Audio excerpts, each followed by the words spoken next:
हमने पिछले एपिसोड में देखा था कि रेमो अली बाबा को देखकर बोल रहे होते हैं कि इसके अंदर 2 टाइप्स का मागवे है, इसके रियल मागवे से भी पावरफुल इसका सेकंड मागवे है। और अली बाबा उस ग्राउंड में होता है। अली बाबा बोलता है कि जिस टाइप का ग्लैडिएटर आएगा मैं उसे हरा दूंगा। तभी अली बाबा के सामने एक जायंट मंकी आकर खड़ा हो जाता है। अब हम देखते हैं कि अली बाबा के सामने वो मंकी आ चुका होता है। उस मैच को देखने के लिए लेडी शेरेजाड भी आ चुकी होती है और ये लेडी शेरेजाड फर्स्ट मागी है और यही 2000 सालों से जिंदा है। तभी रेमो बोलते हैं कि अली बाबा मैं तुम्हें एक चीज बताना भूल ही गया, इस गेम में कोई भी मैजिकल वेपन यूज नहीं कर सकते और तुम्हारी स्वॉर्ड एक मेटल वेसल है, इसकी वजह से तुम्हारी स्वॉर्ड तुम यूज नहीं कर सकते। और वहाँ पर 2 सिपाही आकर अली बाबा की स्वॉर्ड ले लेते हैं और अली बाबा को एक बिना मैजिक वाली स्वॉर्ड दे देते हैं। रेमो बोलते हैं कि अली बाबा तुम इस गेम को खेलना नहीं चाहते हो तो ये गेम छोड़ सकते हो। तभी अली बाबा जोश में बोलता है कि मैं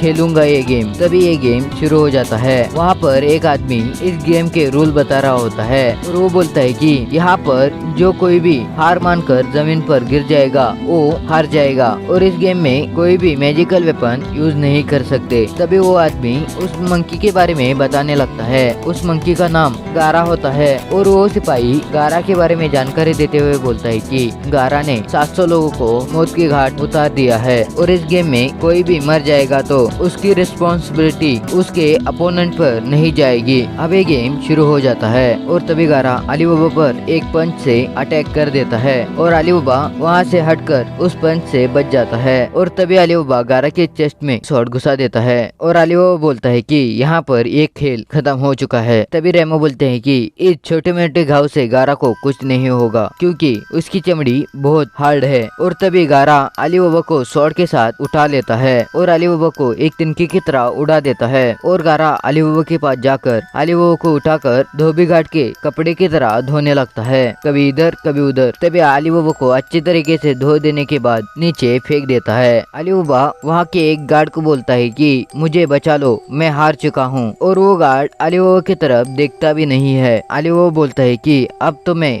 मरने ही वाला हूँ और तभी गारा अली बाबा को उठा लेता है और गारा अली बाबा के हाथ को चबाने लगता है और अली बाबा के हाथ में उसके दांत गाड़ देने के बाद अली बाबा का हाथ गारा फिर से तोड़ देता है। अब अली बाबा को उसकी बचपन की यादें आने लगती है और अली बाबा सोचता है कि उसके बचपन में अली बाबा स्वॉर्ड तो नहीं यूज करता था और अली बाबा के अपोनेंट्स को अली बाबा और कसीम मिलकर हरा देते थे। और तभी अली बाबा एक गड्ढे के सामने से जंप लगा देता है और उस गड्ढे से कसीम बाहर आकर उस आदमी को एक लकड़ी से मार देता है। इसकी वजह से वो आदमी नीचे गिर जाता है। अब अली बाबा उस सपने से बाहर आ जाता है और अली बाबा गारा से बचने के लिए एक स्टैचू के पीछे जाकर छुप जाता है और गारा उस स्टैचू को तोड़ देता है। तभी उस स्टैचू के हाथ से एक स्वॉर्ड नीचे गिर जाती है और अली बाबा नीचे गिरा हुआ होता है। अली बाबा बोल रहा होता है कि मुझे छोड़ दो। तभी गारा अली बाबा का हाथ फिर से चबाने लगता है और अली बाबा को गारा पूरी तरीके से खाने के लिए अली बाबा की तरफ जाने ही लगता है कि अली बाबा उस स्वॉर्ड को उठाकर गारा के मुंह में फंसा देता है। इसकी वजह से गारा को बहुत तकलीफ हो रही होती है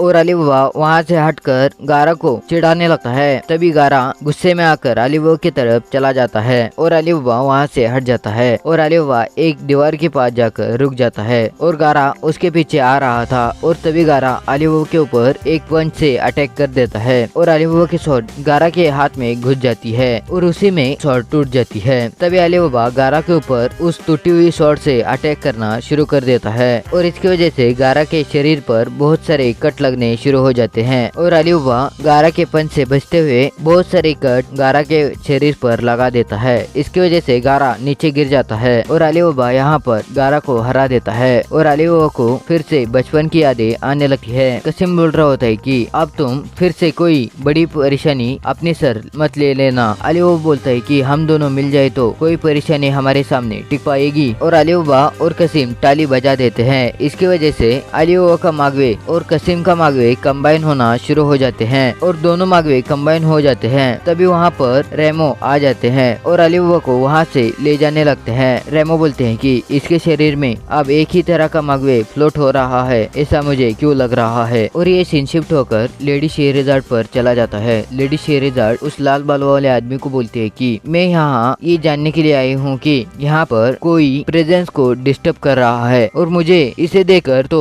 ऐसा नहीं लगता। तभी वो लाल बालों वाला वाला आदमी बोलता है कि बहुत सारे रूमर्स फैल रहे हैं और आपको पता ही है माग्नुस शिताद में बहुत सारे मैजिकल वेपन बन रहे हैं और वैसे मैजिकल वेपन सिर्फ डंजन में ही मिल सकते हैं और उनके वजह से सब बैंडेज ट्रूप के हाथ में मैजिक टूल्स आ चुके हैं। तभी लेडी शेहरजाद बोलते हैं कि मुझे लगता है माग्नुस शिताद में क्वाम्पायर भी शामिल है और हमारे देश पर बहुत बड़ा खतरा मंडरा रहा है। तभी वो लाल बाल वाला आदमी बोलता है कि मैं आपकी स्वॉर्ड बनकर उन सब से लड़ सकता हूँ। तभी लेडी शेहरजाद उसके सर पर हाथ रखकर बोलते है कि तुम ये बहुत डरावना लुक दे रहे हो और तुम मुझे हंसते हुए ही अच्छे लगते हो। और ये लाल बाल वाला आदमी मोरजाना की तरह ही एक डार्क कॉन्टिनेंट फाइनलिस्ट है। ये सीन शिफ्ट होकर अली बाबा के रूम की तरफ चला जाता है। अली बाबा के रूम के बाहर टोडो आ चुकी होती है। टोडो बोलते है कि अली बाबा मैं अंदर आ रही हूँ और टोडो अली बाबा के रूम में चली जाती है और अली बाबा के पीछे गारा को देखकर टोडो डर जाती है और गारा को मारने के लिए टोडो हथियार उठाने लगती है। तभी अली बाबा बोलता है कि टोडो शांत हो जाओ, ये मेरा फ्रेंड है। टोडो बोलती है कि तुमने इसे आजाद कैसे करवाया। तभी अली बाबा बोलता है कि मैंने अभी फाइट जीती है और उसमें फाइट के बदले मुझे रिवॉर्ड दे रहे थे, उसके बदले मैंने गारा को आजाद कर दिया है। तभी वहाँ पर अली बाबा स्टाइल मारने के लिए सिगरेट जलाने लगता है और उस सिगरेट की आग अली बाबा के सर में लग जाती है और अली बाबा इधर उधर उछलने लगता है। थोड़ी देर के बाद रेमो अली बाबा को बैंडेज करने के लिए आ चुके होते हैं। रेमो बोलते हैं कि तुम्हारे अंदर 2 टाइप्स के रूट है और वो रूट तुम फाइट करते वक्त कंबाइन होकर एक ही रूट में बदल चुके थे और तुम्हारा ओरिजिनल रूट है उसे भी बहुत ताकतवर तुम्हारे अंदर दूसरा रूट है और तुम फाइट करते वक्त किस बारे में सोच रहे थे। तभी अली बाबा बोलता है कि मेरा एक अंपायर था और उस अंपायर पर एक दूसरा अंपायर आकर अटैक कर दिया था और मुझे मेरा अंपायर वापस चाहिए और उसे ही बचाने के लिए मेरे फ्रेंड ने उसका रूट मुझे दे दिया था और मेरे किंगडम को वापस लेने में आप ही मेरी मदद कर सकते हो, मुझे फुल बॉडी जेनिक्वेट सिखाकर। और अली बाबा रेमो के सामने झुककर बोलता है कि मेरी ट्रेनिंग प्लीज कंटिन्यू रखें। और यहाँ पर ये एपिसोड खत्म हो जाता है। इसके अगले एपिसोड इसी चैनल पर आएंगे, इसीलिए सब्सक्राइब और बेल आइकन प्रेस कर दीजिए।